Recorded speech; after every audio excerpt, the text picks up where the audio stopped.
Good morning all of you. मैं मंजू यादव आप सभी का वीआरबी एजुकेशन के ऑनलाइन प्लेटफॉर्म पर हार्दिक स्वागत करती हूँ। अगर आप रेलवे, एसएससी या कोई भी टीचर एग्ज़ाम की तैयारी कर रहे हो, चाहे वह रीट का हो चाहे सीटेट का, ये जो जनरल साइंस की क्लास होगी वो सभी के लिए बहुत इंपॉर्टेंट रहने वाली है, क्योंकि जनरल साइंस से हर एग्ज़ाम में क्वेश्चन पूछे जाते हैं और हम वही क्वेश्चन कर रहे हैं जो सभी एग्ज़ाम के लिए बहुत इंपॉर्टेंट है और ये कई बार एग्ज़ाम में भी पूछे जा चुके हैं। पिछली क्लास में हमने जो पदार्थ की परमाणु संरचना वाला चैप्टर था उससे जो रिलेटेड क्वेश्चन थे वो हमने कंप्लीट किए थे और आज जो हमारी क्लास होगी उसी में भी हम पदार्थ की परमाणु संरचना से संबंधित बचे हुए क्वेश्चन कंप्लीट करेंगे। चलो अब क्वेश्चनों पर आते हैं।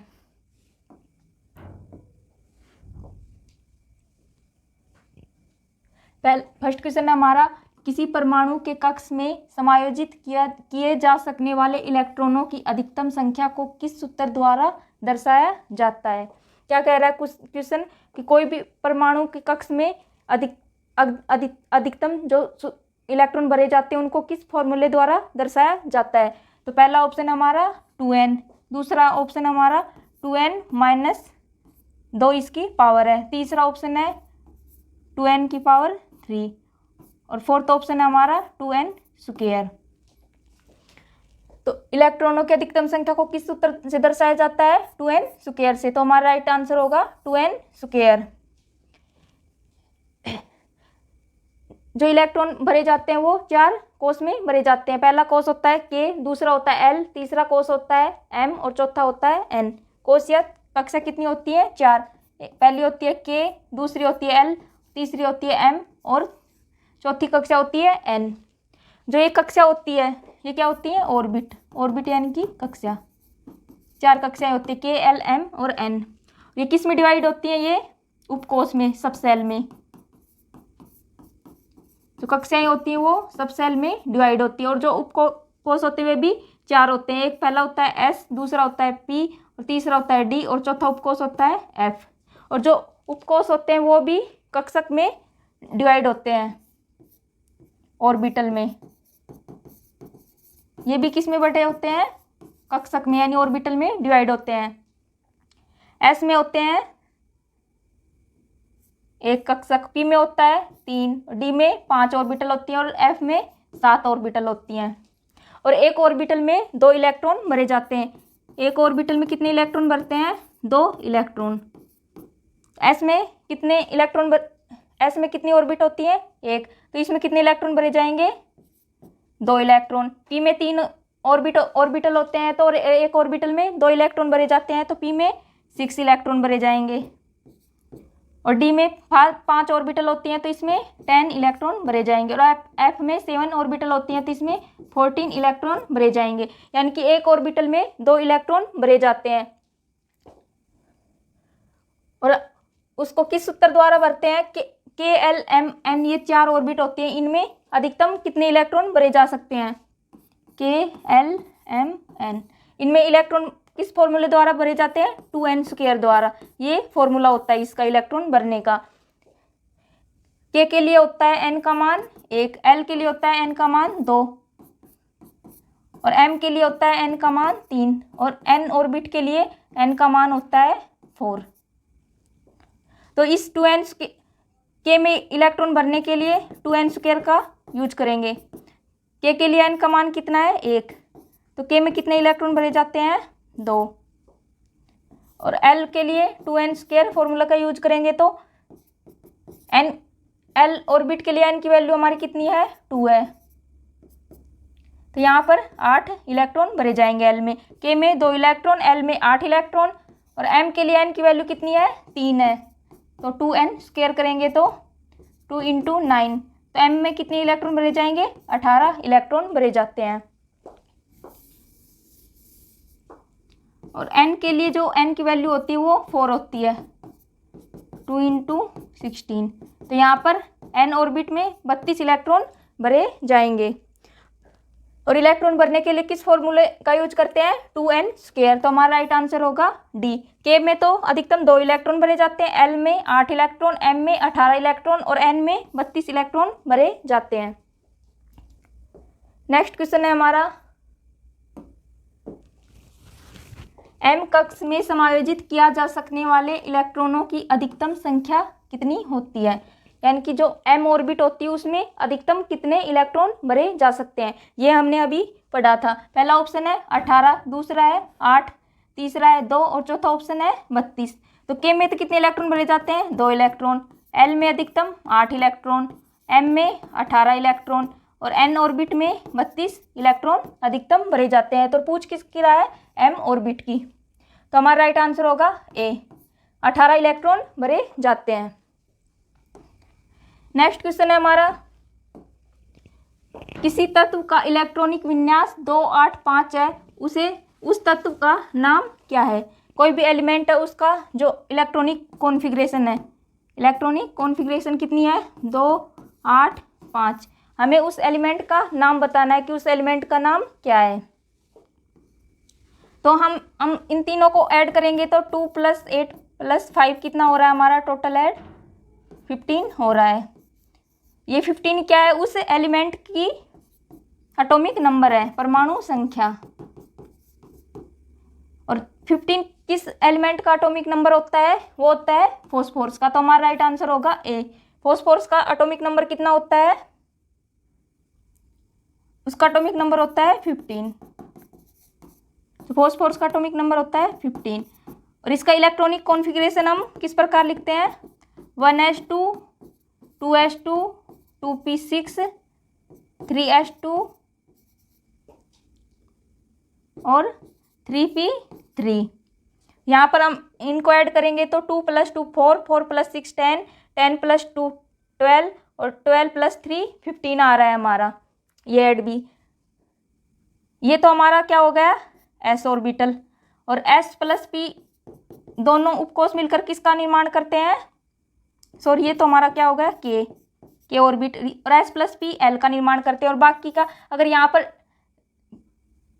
4d होता तो वो भी हमारा क्या होता है, d ऑर्बिट में आता। यहाँ पर s + p + d, ये किसका निर्माण करते हैं, m का। तो यहाँ पर तो कितने इलेक्ट्रॉन है, 2। यहाँ पर इन दोनों में कितने हैं, 8। और यहाँ पर कितने हैं, 2 और 3 5। और यही हमारा क्वेश्चन में दे रखा है कि इलेक्ट्रॉनिक विन्यास 2, 8, 5 है और उस एलिमेंट का नाम क्या है। तो हमारा राइट आंसर होगा फॉस्फोरस, क्योंकि अगर हम तीनों को ऐड करते हैं तो हमारा जो एटॉमिक नंबर है वो 15 आ रहा है और 15 फॉस्फोरस का एटॉमिक नंबर होता है। ये हमने डिटेल से पढ़ लिया। के में 2 इलेक्ट्रॉन भरे जाते हैं, एस में एल में 8 इलेक्ट्रॉन और एम में 18 और एन ऑर्बिट में 32 इलेक्ट्रॉन भरे जाते हैं। नेक्स्ट क्वेश्चन है हमारा, एक तत्व का परमाणु क्रमांक 8 है तो उसका इलेक्ट्रॉनिक विन्यास होगा। यहाँ पर क्या दे रखा है, एटॉमिक नंबर 8, परमाणु क्रमांक 8 है। और 8 किसका होता है, हमारा ऑक्सीजन का होता है। ऑक्सीजन का परमाणु क्रमांक 8 होता है। और इसका इलेक्ट्रॉनिक कॉन्फ़िगरेशन क्या होता है, इलेक्ट्रॉनिक विन्यास 1s2, 2s2 और 2p4। इनको ऐड करेंगे तो हमारा 8 आना चाहिए। 2 + 2 4, 4 + 4 टोटल कितना हो गया, 8 हो गया। ये तो हमारी के ऑर्बिट में भरे जाएंगे 2 इलेक्ट्रॉन। और ये 2 और 4 इलेक्ट्रॉन हमारे एल ऑर्बिट में भरे जाएंगे। तो यहाँ पर तो कितने, 2 इलेक्ट्रॉन और यहाँ पर हमारे 6 इलेक्ट्रॉन भरे जा रहे हैं एल में। और पूछ क्या रहा है, इलेक्ट्रॉनिक विन्यास क्या होगा। पहला ऑप्शन है 2 और 6, दूसरा है 2, 4, 2, तीसरा है 4, 4 और चौथा ऑप्शन है 4, 2, 2। तो हमारा हमने जब इनका इलेक्ट्रॉनिक कॉन्फ़िगरेशन निकाला तो हमारा क्या है लास्ट में, 2 और 6। तो इसका राइट आंसर होगा ए। तो इसका इलेक्ट्रॉनिक विन्यास कितना होगा, 2 और 6 होगा। 2 और 6 को जब हम ऐड करते हैं तो हमारा 8 आ रहा है, जो कि क्या है, हमारा एटॉमिक नंबर है। नेक्स्ट क्वेश्चन है हमारा, किसी तत्व के परमाणु का परमाणु क्रमांक 17 और द्रव्यमान संख्या 36 है, उसके नाभिक में न्यूट्रॉन की संख्या। हमें न्यूक्लियस में न्यूट्रॉन की संख्या बतानी है। परमाणु क्रमांक का एटॉमिक नंबर तो कितना है, 17 है। और उसका द्रव्यमान संख्या यानी कि मास नंबर कितनी है, 36 है। और पूछ किसकी राय, न्यूट्रॉन की संख्या हमें बतानी है। तो तो जो मास नंबर है उसको किससे डिनोट करते हैं? मास नंबर को ए से डिनोट किया जाता है, ए से रिप्रेजेंट करते हैं। और जो मास नंबर होता है वो क्या होता है? प्रोटॉन और न्यूट्रॉन की संख्या का योग होता है। जो प्रोटॉन और न्यूट्रॉन दोनों मिलकर द्रव्यमान संख्या का निर्माण करते हैं। और मास नंबर को किससे रिप्रेजेंट करते हैं? ए से। ए की वैल्यू हमारी दे रखी है 36। और प्रोटॉन की संख्या क्या होती है? जो एटॉमिक नंबर होता है वही हमारी क्या होती है? प्रोटॉनों की संख्या कितनी है? 17। और पूछ किसकी रहा है? न्यूट्रॉन की संख्या हमें निकालनी है। तो न्यूट्रॉन की संख्या निकालेंगे तो जो 17 है वो इस साइड आ जाएगा, 36 माइनस 17। तो हमारी न्यूट्रॉन की संख्या आ जाएगी 19। ऑप्शन में क्या है? 17, 19, 36, 53। तो हमारा राइट आंसर होगा बी। न्यूट्रॉन की संख्या हमारी कितनी आई है? 19 आई है। नेक्स्ट क्वेश्चन है हमारा, एक परमाणु की परमाणु संख्या क्या होगी जिसमें 10 प्रोटॉन और 11 न्यूट्रॉन होते हैं? यहाँ पर क्या पूछ रहा है? Atomic number. परमाणु संख्या हमें निकालनी है। दे क्या रखा है हमें? प्रोटॉनों की संख्या। प्रोटॉनों की संख्या कितनी है? 10। और न्यूट्रॉनों की संख्या हमारी क्या है? 11। और हमें परमाणु क्रमांक बताना है। तो जो परमाणु क्रमांक होता है वही क्या होती है? प्रोटॉनों की संख्या। यहाँ पर प्रोटॉन की संख्या कितनी है? 10। और जो परमाणु संख्या और प्रोटॉनों की संख्या दोनों क्या होती है? बराबर होती है। तो जो हमारी एटॉमिक नंबर क्या आएगा हमारा? 10, क्योंकि प्रोटॉन की संख्या और परमाणु संख्या दोनों इक्वल होती है। तो हमारा राइट आंसर होगा 10। तो बी हमारा राइट आंसर होगा, क्योंकि जो प्रोटॉन की संख्या और जो परमाणु क्रमांक या परमाणु संख्या होती है वो दोनों बराबर होती हैं। नेक्स्ट क्वेश्चन है हमारा, एक तत्व के नाभिक में 10 प्रोटॉन और 17 न्यूट्रॉन उपस्थित हैं, उसकी द्रव्यमान संख्या क्या होगी? यहाँ पर पूछ रहा है मास नंबर। हमें क्या निकालना है? Mass number. दे क्या रखा है? प्रोटॉन तो कितने हैं? 10। और न्यूट्रॉन कितने हैं? 17। तो मास नंबर कैसे निकालते हैं? मास नंबर को ए से डिनोट करते हैं, जो द्रव्यमान संख्या होती है। और वो क्या होती है? द्रव्यमान संख्या प्रोटॉनों की संख्या और न्यूट्रॉनों की संख्या का योग होती है। यहाँ पर मास नंबर निकालेंगे तो जो प्रोटॉनों की संख्या है वो 10 है और न्यूट्रॉन की संख्या कितनी है? 17 है। तो हमारा मास नंबर आ जाएगा 27। द्रव्यमान संख्या कितनी आएगी? 27 आएगी। पहला ऑप्शन है 10, दूसरा है 27, तीसरा ऑप्शन है 7 और चौथा ऑप्शन है 17। तो हमारी द्रव्यमान संख्या कितनी होगी? 27 होगी। तो राइट आंसर होगा बी। नेक्स्ट क्वेश्चन है, परमाणु क्रमांक को किस अक्षर द्वारा निरूपित किया जाता है? जो एटॉमिक नंबर होता है उसको किस सिंबल से डिनोट करते हैं? पहला ऑप्शन है ए, पहला ऑप्शन है एन, दूसरा है ए, तीसरा ऑप्शन है जेड और चौथा ऑप्शन है एक्स। तो जो एटॉमिक नंबर होता है उसको जेड से डिनोट किया जाता है। एटॉमिक नंबर को किससे रिप्रेजेंट करते हैं? जेड से रिप्रेजेंट किया जाता है। तो हमारा राइट आंसर होगा सी। नेक्स्ट क्वेश्चन है हमारा, तत्व जिसकी द्रव्यमान संख्या एक समान है परंतु परमाणु संख्या भिन्न है क्या कहलाते हैं? पहला ऑप्शन है आइसोटोप, दूसरा है आइसोबार, तीसरा है आइसोटोन और चौथा ऑप्शन है हैलोजेंस। क्या कह रहा है कि जो द्रव्यमान संख्या यानी कि मास नंबर तो सेम है, लेकिन जो परमाणु एटॉमिक नंबर है वो डिफरेंट है। तो वो क्या कहलाते हैं? हमारे आइसोबार कहलाते हैं। इसमें क्या होता है? आइसोबार में मास नंबर द्रव्यमान संख्या क्या होती है? सेम, लेकिन जो एटॉमिक नंबर होता है परमाणु संख्या, एटॉमिक नंबर क्या होता है? वो डिफरेंट होता है। और आइसोटोप में क्या होता है? आइसोटोप यानी कि समस्थानिक। इसमें क्या होता है? जो एटॉमिक नंबर या प्रोटॉन की संख्या, नंबर ऑफ प्रोटॉन, प्रोटॉनों की संख्या या परमाणु क्रमांक तो क्या होता है? सेम होता है, लेकिन जो न्यूट्रॉन होते हैं उनकी संख्या डिफरेंट होती है। न्यूट्रॉन क्या होते हैं? डिफरेंट। नंबर ऑफ न्यूट्रॉनों की संख्या आइसोटोप में क्या होती है? अलग अलग होती है और परमाणु संख्या सेम होती है। लेकिन जो आइसोबार होते हैं उनमें मास नंबर तो द्रव्यमान संख्या तो सेम होती है, लेकिन जो एटॉमिक नंबर परमाणु क्रमांक होता है वो डिफरेंट होता है। तो हमारा राइट आंसर होगा बी, आइसोबार। नेक्स्ट क्वेश्चन है हमारा,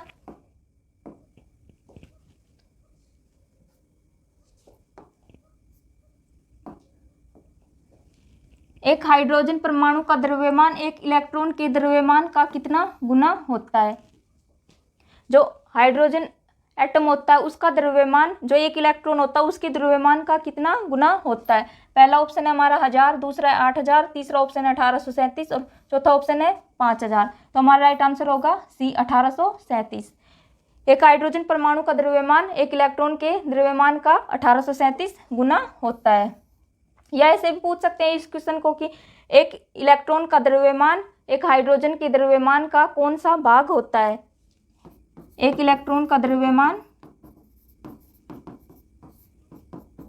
एक हाइड्रोजन के द्रव्यमान का 1/1837वां भाग होता है। इस तरह से भी इस क्वेश्चन को पूछ सकते हैं कि एक इलेक्ट्रॉन का द्रव्यमान एक हाइड्रोजन के द्रव्यमान का 1/1837 भी आ सकता है या 1836 भी आ सकता है। ये इसका भाग होता है। या इसको इस प्रकार भी पूछ सकते हैं कि एक हाइड्रोजन परमाणु का द्रव्यमान एक इलेक्ट्रॉन के द्रव्यमान का 1837 या 1836 गुना होता है। तो हमने दोनों क्वेश्चन ही पढ़ लिए हैं। कई बार क्वेश्चन घुमा भी देते हैं। नेक्स्ट क्वेश्चन है हमारा 36 ग्राम जल में कितने मोल उपस्थित होते हैं? यहाँ पर हमें मोल की संख्या निकालनी है। जो जल होता है उसका फॉर्मूला होता है हमारा H2O। इस जल का अणुभार यानी कि इनका मास नंबर कितना होता है? हाइड्रोजन की परमाणु संख्या तो कितनी होती है? 1 होती है और इसका मास नंबर भी कितना होता है? 1 होता है। यहाँ पर हाइड्रोजन की संख्या 2 है तो हम 2 से मल्टीप्लाई करेंगे। प्लस ऑक्सीजन का एटॉमिक नंबर तो 8 होता है और इसका मास नंबर होता है 16 प्लस 16। तो जल का जो अणुभार होता है वो कितना होता है? 2 + 16 18। जल का अणुभार होता है 18। और यहाँ पर देख कितना रखा है? 36 ग्राम जल में मोल की संख्या पूछ रहा है। तो मोल की संख्या निकालेंगे तो हम किसमें पूछ रहा है? 36 ग्राम जल में, तो 36/18 इससे कैंसिल हो जाएगा। तो यहाँ पर मोलों की संख्या आएगी हमारी 2 मोल आएगी, क्योंकि जो जल होता है उसका अणुभार तो होता है 18 और हमें पूछ रहा है 36 ग्राम जल में। ये हमारी कितनी आई है? 18 ग्राम। और यहाँ पर दे रखी थी क्वेश्चन में 36 ग्राम। तो मोल की संख्या निकालेंगे तो 36/18 तो हमारी आ जाएगी 2 मोल। तो राइट आंसर होगा बी। 36 ग्राम जल में कितने मोल उपस्थित होते हैं? 2 मोल। नेक्स्ट क्वेश्चन है हमारा चुंबकीय क्वांटम संख्या निर्धारित करती है। पहला ऑप्शन है कक्षकों की आकृति, दूसरा है कक्षकों का अभिविन्यास, तीसरा है एक कक्ष की संपूर्ण ऊर्जा, चौथा ऑप्शन है एक इलेक्ट्रॉन का चक्रण। जो क्वांटम संख्याएं होती हैं वो 4 प्रकार की होती हैं। क्वांटम नंबर कितने होते हैं? 4 प्रकार के। पहली तो होती है हमारी मुख्य क्वांटम संख्या, प्रिंसिपल क्वांटम नंबर, जिसे क्या कहते हैं? Principal quantum number. और इसको किससे रिप्रेजेंट करते हैं? n से। दूसरी होती है हमारी द्विगुणसी क्वांटम संख्या और इसको किससे रिप्रेजेंट करते हैं? l से। और इस द्विगुणसी क्वांटम संख्या को और क्या कहते हैं? इसको कोणीय संवेग क्वांटम संख्या, कोणीय संवेग क्वांटम संख्या भी कहते हैं इसे। तीसरे नंबर पर होती है चुंबकीय क्वांटम संख्या, चुंबकीय क्वांटम संख्या और इसको किससे रिप्रेजेंट करते हैं? m से, मैग्नेटिक क्वांटम नंबर। और द्विगुणसी को क्या कहते हैं? Azimuthal quantum number. और चौथी होती है हमारी चक्रण क्वांटम संख्या, चक्रण क्वांटम संख्या जिसे s से रिप्रेजेंट करते हैं, यानी कि स्पिन क्वांटम नंबर। ये 4 क्वांटम संख्या होती है। पहली होती है मुख्य क्वांटम संख्या, प्रिंसिपल क्वांटम नंबर। दूसरी होती है द्विगुणसी जिसे क्या कहते हैं? एजीमुथल क्वांटम नंबर, इसको l से रिप्रेजेंट करते हैं। तीसरी होती है मैग्नेटिक क्वांटम नंबर, चुंबकीय क्वांटम संख्या, जिसको m से रिप्रेजेंट किया जाता है। और चौथी होती है चक्रण क्वांटम संख्या जिसे s से रिप्रेजेंट करते हैं, यानी कि स्पिन क्वांटम नंबर। ये 4 क्वांटम संख्याएं होती हैं। जो मुख्य क्वांटम संख्या होती है वो तो हमें किसकी जानकारी देती है? इलेक्ट्रॉन का कोष, कोष यानी कि सेल, कोष, कोष का ऊर्जा स्तर और आकार की जानकारी प्रदान करती है। इलेक्ट्रॉन का कोष, कोष का ऊर्जा स्तर और उसके आकार की जानकारी प्रदान करती है, जो प्रिंसिपल क्वांटम नंबर होती है। और द्विगुणसी क्वांटम संख्या को l से रिप्रेजेंट करते हैं। और ये हमें क्या बताती है? जो इलेक्ट्रॉन का कोणीय संवेग होता है और उसके जो 3 डायमेंशन आकृति होती है उसकी जानकारी प्रदान करती है। इलेक्ट्रॉन का कोणीय संवेग और त्रिविमीय आकार की यानी कि 3 डायमेंशनल त्रिविमीय आकार की जानकारी प्रदान करती है। और जो चुंबकीय क्वांटम संख्या होती है वो हमें जो इलेक्ट्रॉन होता है उनके अभिविन्यास और दिशा की जानकारी प्रदान करती है। ये किसकी? इलेक्ट्रॉन का दिशा और अभिविन्यास और संपूर्ण ऊर्जा स्तर की जानकारी प्रदान करती है। जो मैग्नेटिक क्वांटम नंबर है वो दिशा और अभिविन्यास और संपूर्ण ऊर्जा स्तर की जानकारी प्रदान करती है। और जो चक्रण क्वांटम संख्या होती है वो हमें जो इलेक्ट्रॉन होता है उसका चक्रण बताती है कि इलेक्ट्रॉन किस दिशा में है। अगर इलेक्ट्रॉन की दिशा क्लॉकवाइज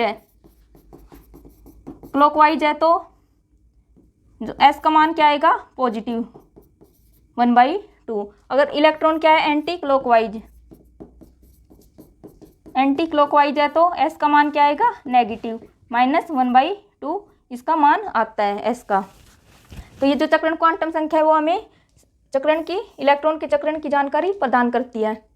तो हमारा क्वेश्चन था चुंबकीय क्वांटम संख्या निर्धारित करती है। चुंबकीय क्वांटम संख्या क्या निर्धारित करती है? इलेक्ट्रॉन की दिशा और अभिविन्यास और संपूर्ण ऊर्जा स्तर की जानकारी प्रदान करती है। तो हमारा राइट आंसर होगा सी। एक कक्ष की संपूर्ण ऊर्जा की जानकारी चुंबकीय क्वांटम संख्या निर्धारित करती है।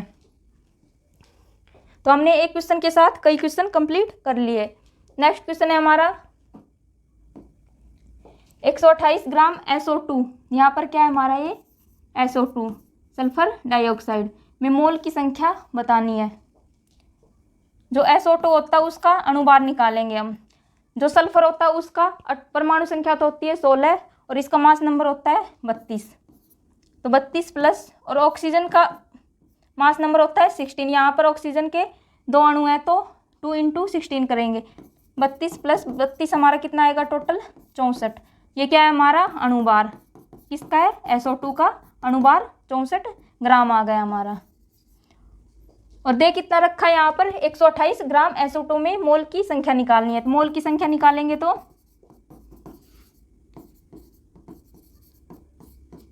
128 अपॉन में यहाँ पर कितना आया था SO2 का अणुभार हमारा? 64। इसको काटेंगे तो ये 2 से कट जाएगा तो हमारा 2 मोल आ गया आंसर। तो पहला ऑप्शन है 1 मोल, दूसरा है 2 मोल, तीसरा है 3 मोल और चौथा ऑप्शन है 4 मोल। तो हमारा कितना आया है मोल की संख्या? हमारी 2 आई है। तो हमारा राइट आंसर होगा बी। 128 ग्राम में SO2 में मोल की संख्या हमारी कितनी आई है? 2 आई है। तो राइट आंसर होगा बी। नेक्स्ट क्वेश्चन है हमारा हाइड्रोजन का कौन सा समस्थानिक भारी जल है? हम इनके ऑप्शन लिख लेते हैं। पहला है 1H1, दूसरा है 1H2, तीसरा है 1H3 और चौथा ऑप्शन है हमारा 1H4। तो हाइड्रोजन होता है उसके 3 आइसोटोप होते हैं। हाइड्रोजन के कितने आइसोटोप होते हैं? 3 आइसोटोप होते हैं। Isotopes of hydrogen. एक तो होता है प्रोटियम, एक होता है ड्यूटेरियम और एक होता है ट्राइटियम। ये 3 आइसोटोप होते हैं हाइड्रोजन के, प्रोटियम, ड्यूटेरियम और ट्राइटियम।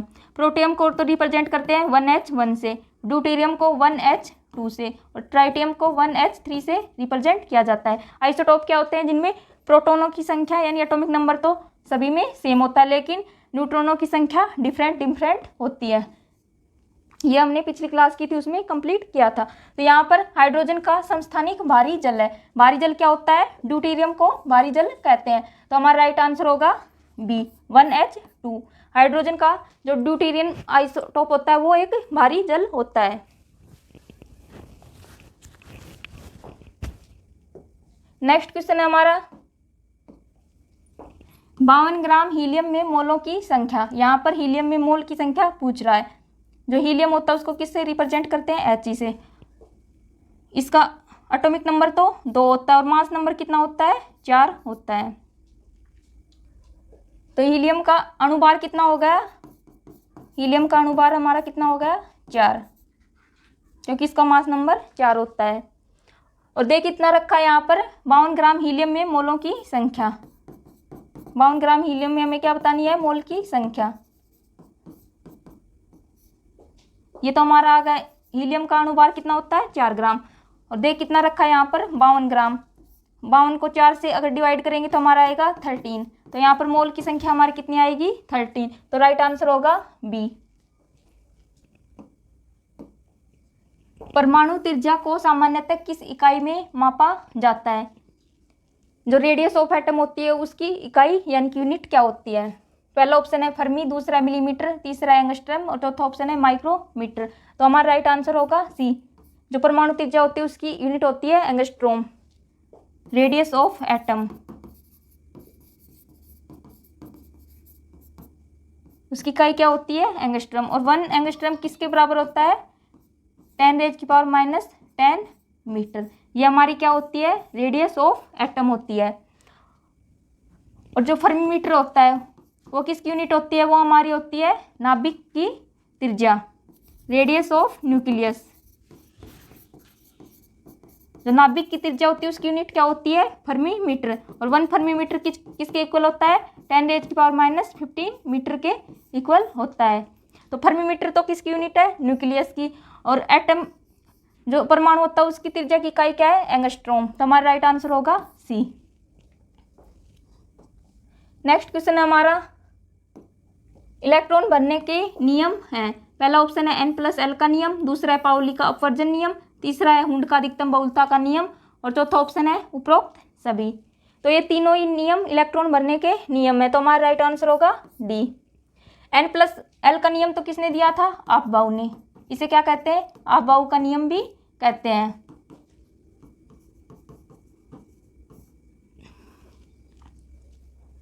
और अफबाउ ने क्या बताया था, जो इलेक्ट्रॉन होते हैं वो सबसे पहले इलेक्ट्रॉन सबसे पहले कहाँ भरे जाते हैं कम ऊर्जा स्तर वाले उपकोष में। इलेक्ट्रॉन सबसे पहले कम ऊर्जा स्तर वाले उपकोष में भरे जाते हैं, सबसे पहले कम ऊर्जा स्तर वाले उपकोषों में और बाद में अधिक ऊर्जा वाले उपकोषों में भरे जाते हैं। और बाद में अधिक ऊर्जा स्तर वाले उपकोषों में भरे जाते हैं। ये बात किसने कही थी अफबाउ ने, और जिसे क्या कहते हैं N+L का नियम कहते हैं। और इन्होंने क्या बताया था कि इलेक्ट्रॉन है सबसे पहले उस कक्षक में भरे जाएंगे जिसके लिए N+L का मान सबसे अधिक होता है। और दूसरा है पाउली का अपवर्जन नियम। पाउली ने क्या बताया था कि जो इलेक्ट्रॉन होते हैं उनका चक्रण विपरीत दिशाओं में होता है।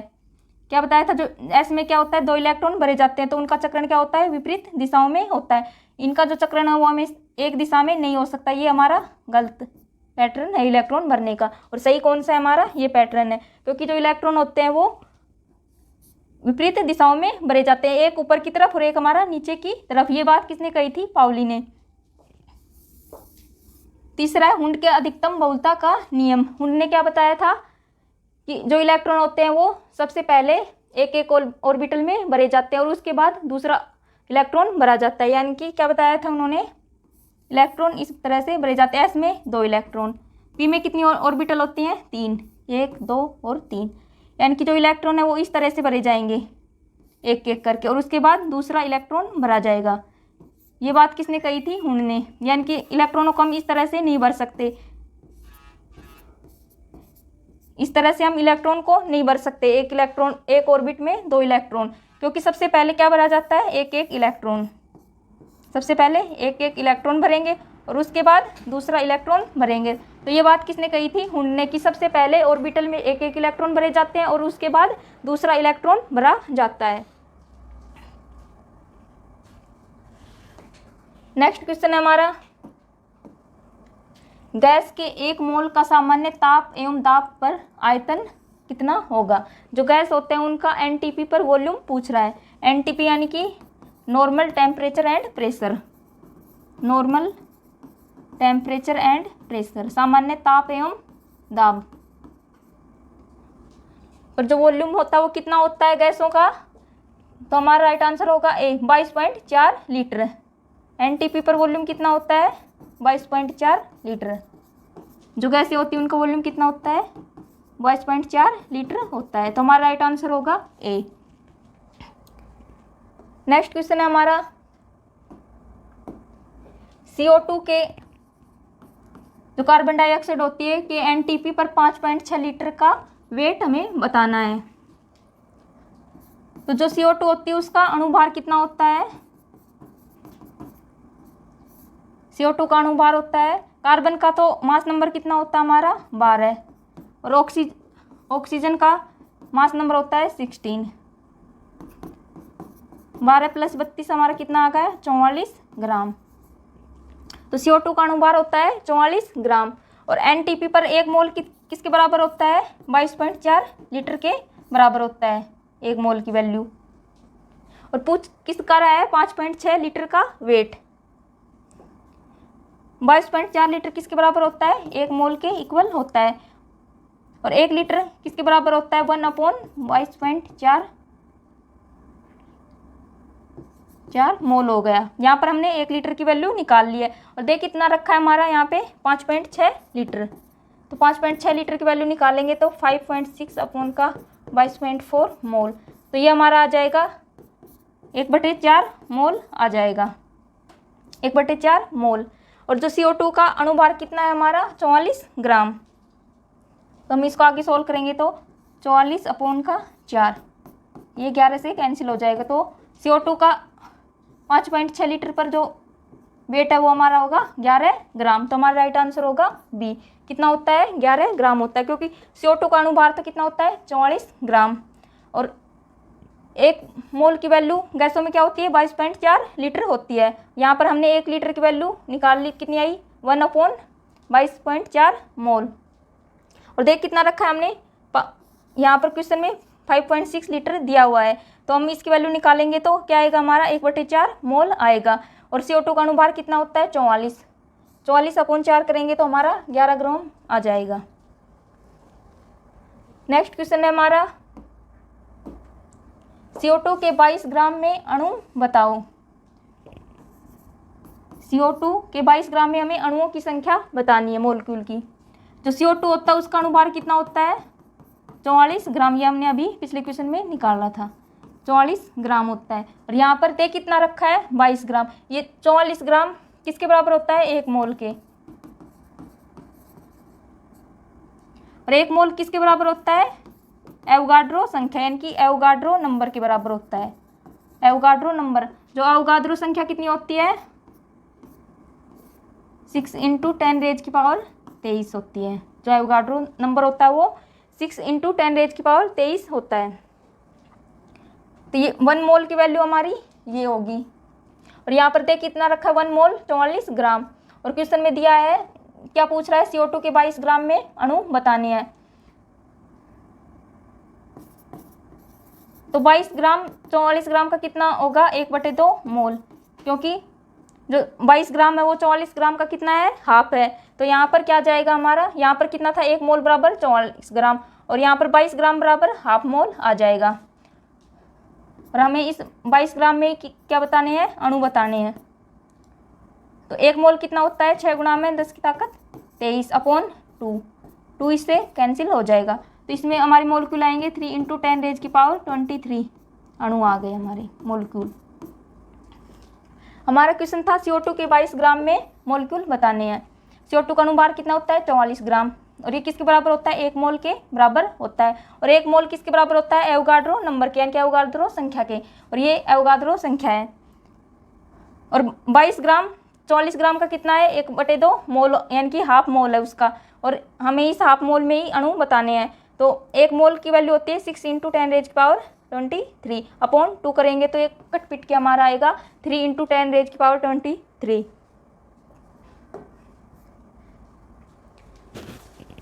तो आज हमने जो हमारे एटॉमिक स्ट्रक्चर थी उससे जो भी क्वेश्चन बन रहे थे वो हमने कंप्लीट कर लिए हैं। नेक्स्ट क्लास होगी उसमें हम नेक्स्ट चैप्टर से जो भी क्वेश्चन बनेंगे उसको हम कंप्लीट करेंगे। आज के लिए इतना ही, धन्यवाद।